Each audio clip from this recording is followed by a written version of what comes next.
Hi everyone, Christina here. Welcome to another card video at my YouTube channel and blog. Today I'm going to be using two new stamp sets from Lawn Fawn. One has some flower images and the other has lots of words. And I'm going to be doing a masking stamping technique today.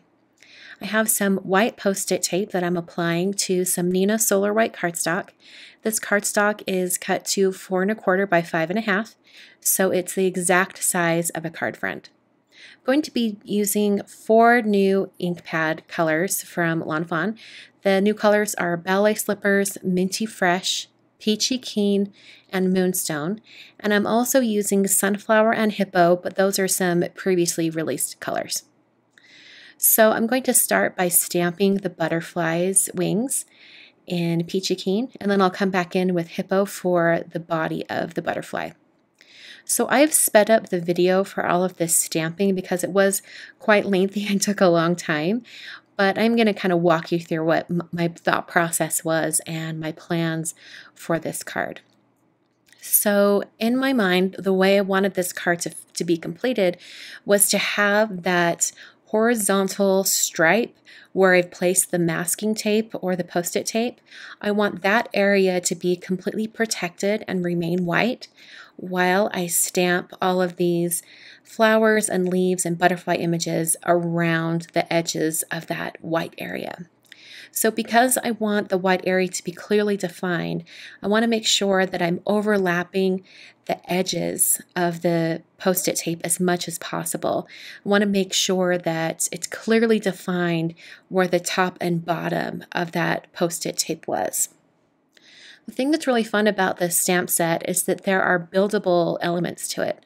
So I had like a solid background image for each of the flowers and then a more intricate detailed image that I was able to stamp on top. So I'm using the two colors of like pink. I'm using Ballet Slippers and Peachy Keen together. And then I also use Sunflower and Peachy Keen together for some detail on the yellow flowers. So I'm filling in some of those images that are remaining, or the spaces that are remaining around the top and bottom edge of that post-it tape, adding some leaves in here at the very end.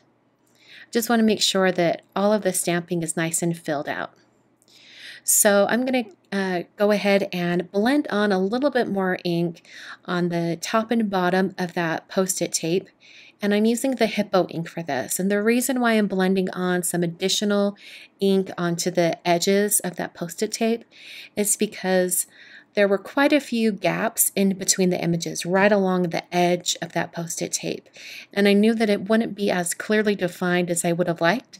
So by blending on just a little bit of ink, it kind of fills in the gaps. And you can peel back that tape and kind of see if it's blended enough. Mine wasn't, so I continued to do some more. And I turned that piece around and then I blended from the other edge as well. So when I peel back the post-it tape, you can see that the top and bottom edge is clearly defined because I've blended on just a little bit of that gray ink as well.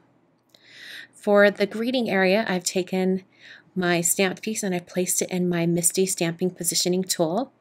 And then I placed those greeting stamps on the piece, picked it up with the door of the MISTI, and then applied some Hippo ink.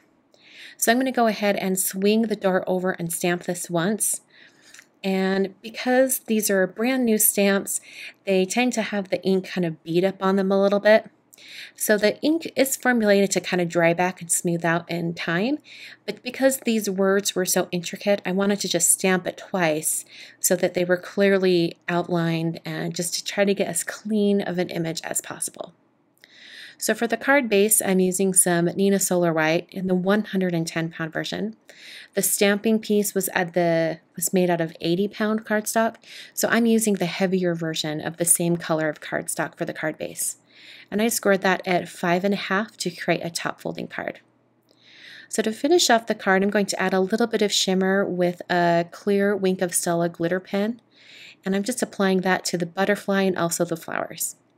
So this really simple one-layer card is complete. I hope you guys enjoyed today's technique, and thank you so much for watching. I will catch you guys in the next card video.